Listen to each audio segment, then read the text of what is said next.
지난 금요일에 연차를 내신 분들은 아마 최장 9일을 쉬셨을 텐데요.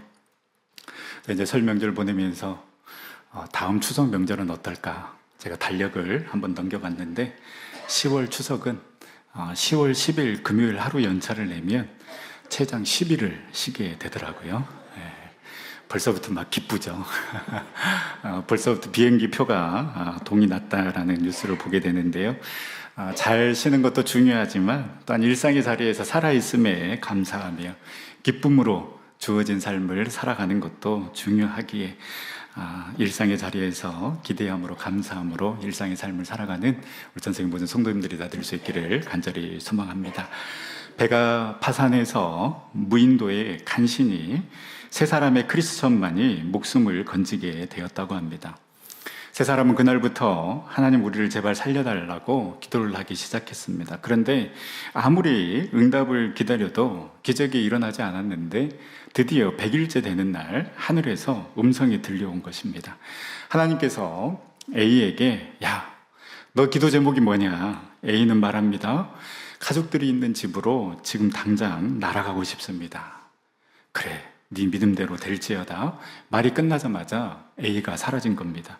또 하나님께서 B에게 야, 너 기도 제목은 뭐냐?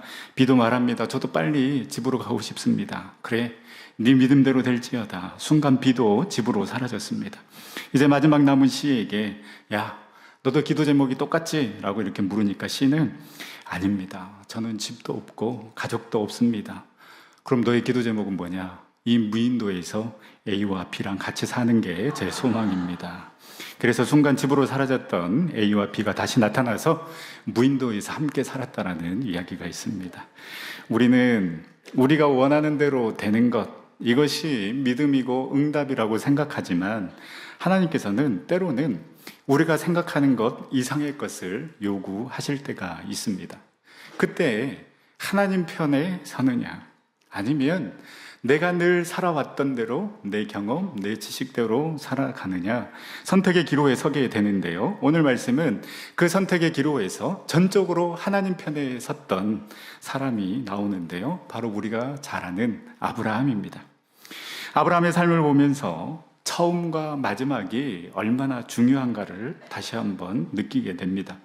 아브라함이 어떻게 믿음의 조상이 될 수 있었습니까? 요약하자면 딱 두 가지입니다.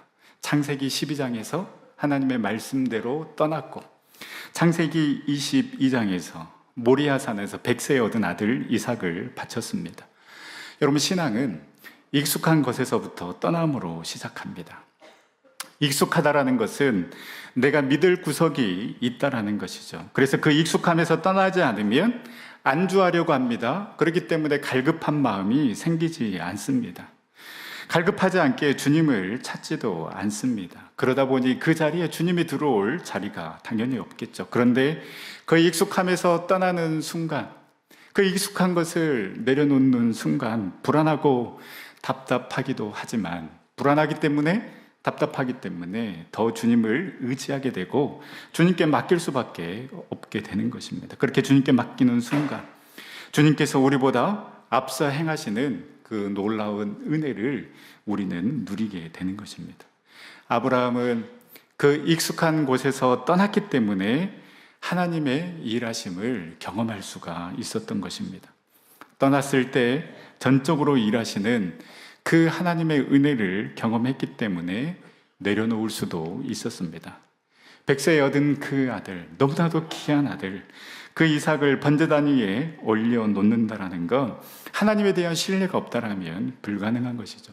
하나님께서 다 허락하여 주셨으니 이 백세에 얻은 아들, 이것도, 이 아들 이삭도 하나님의 것입니다. 당연히 하나님께 드립니다라고 내려놓을 수가 있었던 것입니다.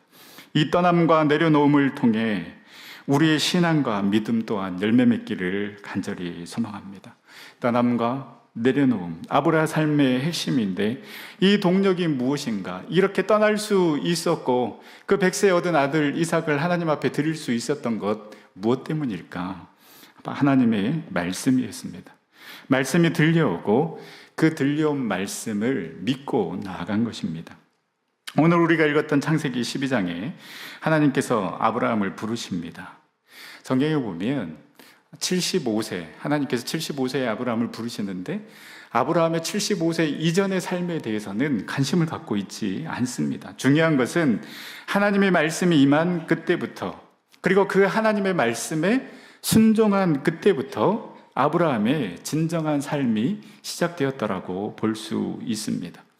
우리의 삶의 터닝 포인트, 우리의 삶의 변환점을 나눌 때에 여러 가지로 나눌 수가 있습니다. 가장 흔한 것이 나이입니다. 생물학적인 변화라고 할 수 있습니다. 30대 다르고 40대 다르고 50대, 60대, 70대 다릅니다.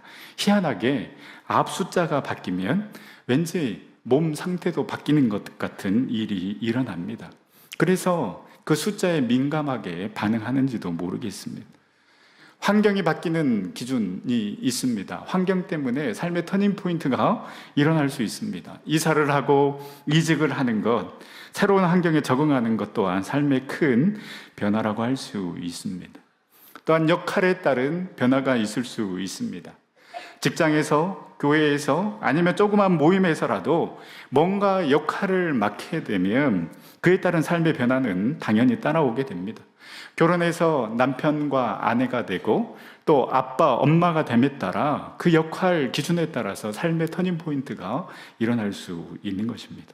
여러분, 우리의 삶의 기준이 단순히 이전보다 내가 더 좋은 직장, 더 좋은 집, 더 많은 연봉, 더 높은 자리에 오르는 것, 이러한 것들이 내 삶의 전환점이 되고 터닝포인트가 되는 것이 아니라 내 삶의 터닝포인트가 하나님의 말씀이 들려오고 그 하나님의 말씀을 듣고 또 그 말씀대로 순종하는 그 순간이 바로 여러분들의 삶에 있어서 가장 큰 터닝포인트가 될 수 있기를 간절히 소망합니다. 하나님은 이 전환점을, 이 터닝포인트를 원하고 계시는 것입니다. 단순히 눈에 보이는 기준 때문에 변화가 일어나는 것이 아니라 영적으로 관계적으로 하나님의 관계가 회복되고 무엇보다도 말씀이 들려오고 그 말씀 때문에 내 삶이 변화되는 그런 삶의 터닝포인트가 일어나는 그 놀라운 변화가 일어나기를 하나님께서는 간절히 원하시고 계시는 것입니다. 이 시간에 드려지는 이 예배가 여러분들의 삶의 전환점이 되기를 간절히 소망합니다. 전에는 듣지 못했는데 이제는 그 하나님의 말씀이 들려오기 시작합니다. 하나님의 말씀이 보여지고 이해가 되고 더 가까이 하나님께 나아가는 시간이 될 수 있기를 간절히 소망합니다. 그래서 이전과는 다른 삶을 살아가는 그런 삶을 우리가 살아가야 되지 않겠습니까? 그 삶의 터닝 포인트가 매일매일 드려지는 이 예배 시간을 통하여서 그래, 내가 이번 한 주는 다른 삶을 살아야 되겠구나, 그 하나님의 말씀대로 내가 살아가 봐야 되겠구나 라는 그런 삶의 터닝 포인트가, 삶의 전환점이 이 예배 자리에서 일어날 수 있기를 간절히 소망합니다. 또한 매일매일 말씀을 묵상하는 그 가운데 그 말씀 앞에 전환이, 그 말씀을 통하여서 내 삶의 전환이 되고 변화되는 삶을 살아갈 수 있기를 간절히 소망합니다. 아브라함의 전환점은 그렇게 시작되었습니다. 하나님의 말씀이 들려지고 그 하나님의 말씀에 아브라함은 순종합니다. 하나님의 명령이 무엇입니까? 창세기 12장 1절, 여호와께서 아브라함에게 이르시되 너는 너희 고향과 친척과 아버지의 집을 떠나 내가 내게 보여줄 땅으로 가라. 하나님께서 아브라함에게 말씀하시면서 명령하시는 것이 무엇입니까? 떠나라는 것입니다. 너의 고향을 떠나고 너의 아버지를 떠나고 너의 친척을 떠나라는 것입니다. 아브라함이 떠나야 할 고향은 이 본문 앞에 나오는 창세기 11장 27절, 28절 말씀을 유추해 보면 아브라함의 고향은 갈대아 우르라는 도시입니다. 구약학자들에 의하면 이 우르는 메소포타미아 유브라데 강변에 위치한 도시로 고대 사회에서 세계 최대 도시 중에 하나였습니다. 오늘로 비유하자면 미국의 뉴욕, 일본의 동경, 한국의 서울과 같은 거대한 도시라고 할 수 있습니다. 그런데 이 고향을 떠나라고 하나님께서 명령하십니다. 그럼 아버지를 떠나라고 하는데 아브라함의 아버지는 누구입니까?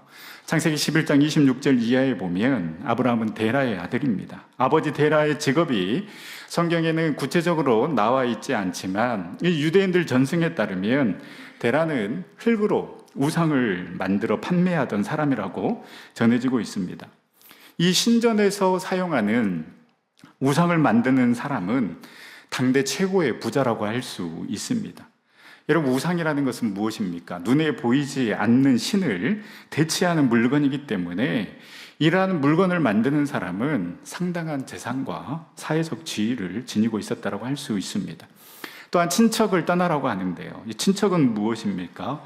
이 당시 사회는 이 유목민들이 씨족 사회를 이루고 있었습니다.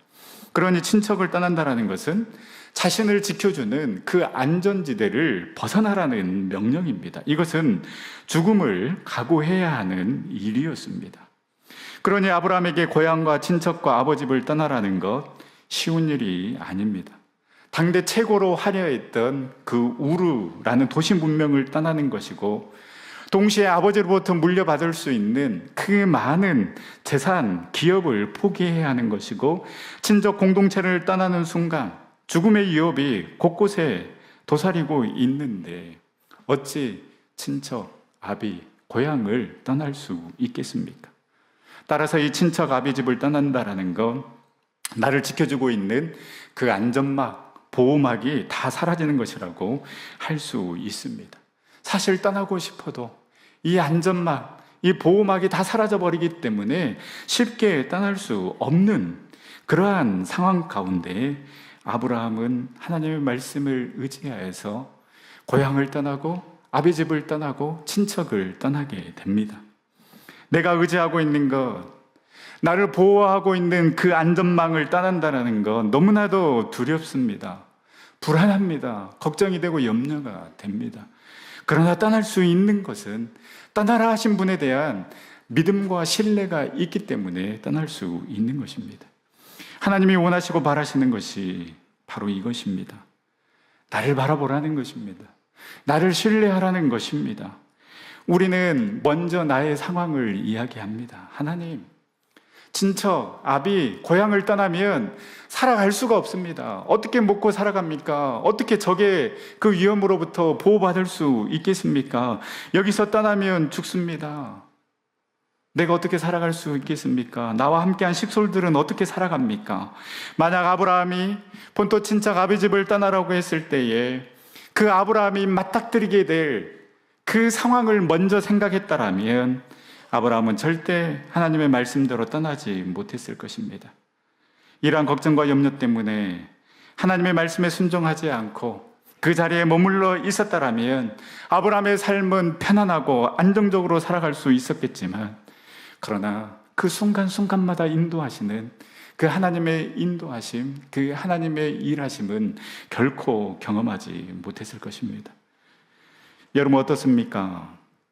하나님의 말씀에 어떻게 반응하고 있습니까? 하나님의 말씀이 깨달아지고 하나님의 음성이 들려올 때에 우리의 반응은 무엇입니까? 하나님, 지금은 아닙니다. 지금보다 내가 좀 더 부유해지면, 지금보다 내가 좀 더 높은 자리에 올라가면, 지금보다 내가 좀 더 여유가 생기면 그때 순종하겠습니다. 그때 드리겠습니다. 그때 헌신하겠습니다. 라고 이렇게 핑계대고 있지는 않습니까? 사실 우리가 아브라함이 주인공이기 때문에 묵상하지 않고 지나가지만 한 가지 짚고 넘어가야 할 상황이 있는데요.